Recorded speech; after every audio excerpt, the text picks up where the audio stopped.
శ్యామ్ అలాగే వాళ్ళ ఫ్రెండ్ అయితే హాస్పిటల్కి వస్తారు. హాస్పిటల్కి వచ్చి మనోహర్ పరిస్థితి గురించి తెలుసుకున్నాక డాక్టర్ ఇలా అంటారు, ఇంత త్వరగా కోమాలో నుండి బయటకు వస్తారు అనుకోలేదు, కోమాలో నుండి బయటకు వచ్చారు, కంగ్రాచులేషన్స్ అని చెప్పి అంటారు. Thank you doctor, thank you so much అని చెప్తే డాక్టర్ అయితే అక్కడి నుండి వెళ్ళిపోతారు. ఇక మనోహర్ స్పృహలోనికి వచ్చాక శ్యామ్ అలాగే వాళ్ళ ఫ్రెండ్ తన దగ్గరకు వెళ్ళి మాట్లాడుతూ ఉంటారు.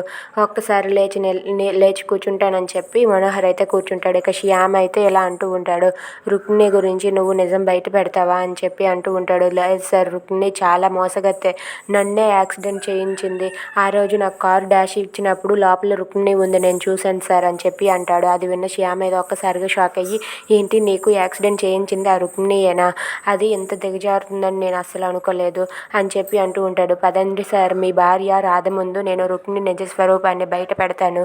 ఎలాగైనా సరే ఆ రుక్మిణి బండారం బయట పెట్టి ఆ రుక్మిణి ఎలాంటిదో అన్నీ తెలిసేలా చేస్తాను సార్ అని చెప్పి అంటూ ఉంటాడు. దానికి శ్యామ్ ఒప్పుకుంటాడు. If you like this video please subscribe our channel.